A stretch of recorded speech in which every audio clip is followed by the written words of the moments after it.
எங்கள் ஊர் திருவிழா வந்து சித்ரா பௌர்ணமி அன்னைக்கு தான் நடக்கும். அன்னைக்கு தான் பால் குடம் ஊர் மக்கள் எல்லாம் எடுப்பாங்க. தன்னால் முடிஞ்ச ஒருத்தங்க அவங்களால முடிஞ்ச பால் வாங்கிட்டு வந்து ஊற்றுவாங்க. எங்கள் வீட்டுக்காரனா எங்கள் வீட்டில் 3 பேர் பால் குடம் எடுத்ததுனால 10 லிட்டர் கேன் வாங்கிட்டு வந்து போய் கொடுப்பாரு. நம்ம 3 குடத்துக்கு நிறைஞ்சது போக மிச்சம் எல்லாத்துக்கும் கிடைக்கட்டும்னு பால் வாங்கிட்டு வந்து கொடுப்பாரு. என் தங்கச்சி பையன் இது என் மகன் நான் என் பேத்தி வச்சுக்கிட்டு இருந்தேன்.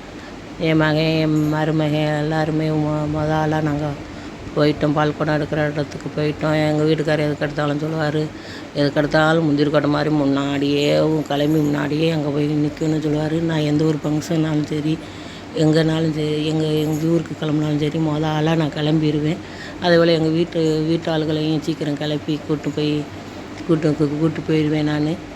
அதனால் எங்கள் வீட்டுக்காரர் சொல்லுவார், முதலே பண்ணி நிற்பா எதுக்கு எடுத்தாலும் அப்படிம்பாரு. நாங்களும் பால் குடத்துக்கு முன்னாடி எல்லோரும் வர்றதுக்கு முன்னாடியே நின்றுக்கிட்டு இருந்தோம். அப்புறம் எல்லோரும் ஒவ்வொருத்தங்கள வர ஆரம்பித்தாங்க.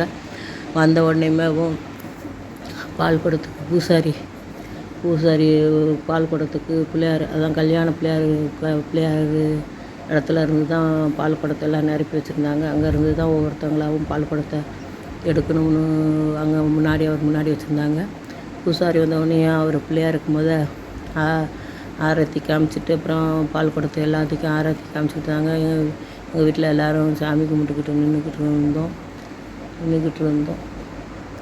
பூசாரி ஆராத்தி காமிச்சிக்கிட்டு பிள்ளையாருக்கு காமிச்சிட்டு வெளியில் வந்து பால் குடத்துக்கெல்லாம் காமிச்சிக்கிட்டு இருக்கும்போது சில பேர் சாமி வந்து ஆடிக்கிட்டு இருக்கும்போது இந்த வட்டம் வில்லாடி கம்பு எடுத்து வச்சுருந்ததுனால கருப்சாமி யாருக்கு வருதோ அது வில்லாடி கம்பு வருஷம் எடுத்து ஆடணும்னு சொல்லி இருந்தாங்க. அதில் ஒரு பெண் மேலே சாமி வந்து அவங்க தான் இந்த இவங்க தான் வெள்ளாடி கம்பு எடுக்கணும்னு சொன்னால் மட்டும்தான் அந்த வெள்ளாடி கம்பு எடுக்கணும்னு சொல்லியிருந்தாங்க. திடீர்னு ஒரு அக்காவுக்கு சாமி வந்துடுச்சு. சாமி வந்து ஆடிக்கிட்டு இருந்தாங்க. நான் பால் குடத்தெல்லாம் கொட்டிடாமல் எல்லோரும் ரவுண்டாக பிடிச்சி நில்லுங்க, யார் மனசும் காயப்படுத்திடக்கூடாது, பால் குடம் சிந்தி மனசு காயப்படுத்திடக்கூடாதுன்னு சொல்லிட்டு எல்லோரும் ரவுண்டாக நின்று பால் குடத்தை பால் குடத்தை கிட்ட போகாமல் எல்லோரும் பிடிச்சிக்கோங்க நிற்க சொல்லி நான் சத்தம் போட்டுக்கிட்டு இருந்தேன்.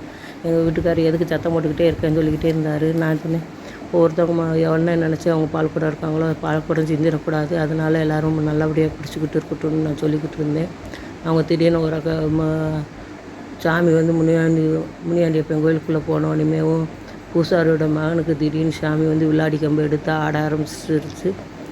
அதே போல் அந்த அக்காவும் அந்த பையனுக்கு தான் துணி பூசி இவன் தான் வில்லாடி கம்பு எடுக்கணும்னு சொல்லியிருந்தாங்க. அதுக்கப்புறம் எங்கள் ஊரில் இருந்து முக்கிய பிரமுகர் வந்து பால் குடத்தை ஒருத்தவங்களுக்கு எடுத்து கொடுத்து மாலையும் துண்டு எடுத்து கொடுத்துக்கிட்டு இருந்தார். என் மகளுக்கு மாலை போட்டு பால் குடத்தை அவள் தான் தூக்கி முடிச்சுட்டு ஒவ்வொருத்தவங்களாகவும் பால் குடத்தை தூக்க ஆரம்பிச்சிட்டாங்க. ஒவ்வொருத்தவங்களாவது தூக்கி வரிசையாக நில்லுங்க, எல்லாம் மொத்தமாக தான் பால் குடம் போகணும்னு சொல்லிட்டு வரிசைக்கு நிற்க வச்சுருந்தோம். ஒருத்தவங்களாகவும் பால் குடத்தை தூக்கிட்டு ஒருத்தவங்க கொஞ்சம் இடைவெளி விட்டு நின்றுக்கிட்டு இருந்தாங்க. அப்புறம் என் மகன் என் வீட்டுக்காரர் எல்லாருமே பால் குடத்தை தூக்கி முடித்த உடனேயுமே ஊர் சுற்றி வரணும். ஊர் சுற்றி வந்து முனியாண்டி அப்பாவுக்கு பால் குடத்துக்கு அபிஷேகம் நடத்துவாங்க.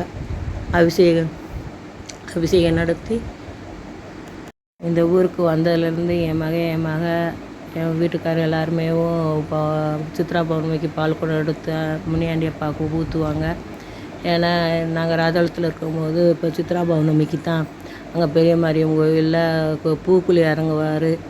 இங்கே நீங்கள் பால் குடம் எடுத்ததுனால அங்கே பூக்குழி இந்த வட்டம் இறங்க போகலை. அங்கே பூக்குழி இறங்குனாங்கன்னா இங்கே வந்து பால் குடம் எடுக்க முடியாது.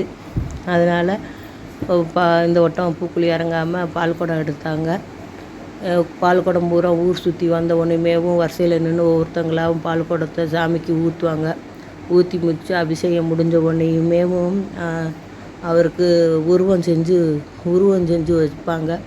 உருவம் செஞ்சு வச்சு முடித்த உடனேயுமேவும் 12 மணிக்கு பூஜை நடத்துவாங்க. பூஜை நடத்தும்போது கிடா வெட்டி அதை ரத்தத்தை பூசாரி குடிப்பார். குடித்த உடனேயும் பூஜை முடிஞ்ச உடனேயுமேவும் சாமியாடி ஒருத்தவங்களுக்காக குறி சொல்லி துணூறு பூசுவாங்க. துணூறு பூசி முடிச்சுட்டு அந்த 12 மணி பூஜையை இந்த பால் குடத்தை ஊற்றி முடித்த உடனேயும் இந்த சித்ரா பௌர்ணமிக்கு உள்ள அருள் எல்லாத்தையும் கிடைக்கட்டும்னு சொல்லி துணு பிடிச்சி எல்லாத்தையும் முடிப்பாங்க. இந்த வீடியோ பிடிச்சிருந்தா சப்ஸ்கிரைப் பண்ணுங்கள், சப்போர்ட் பண்ணுங்கள், லைக் பண்ணுங்கள், ஷேர் பண்ணுங்கள். கற்பகம் முருகன் சேனலை சப்ஸ்கிரைப் பண்ணுங்கள்.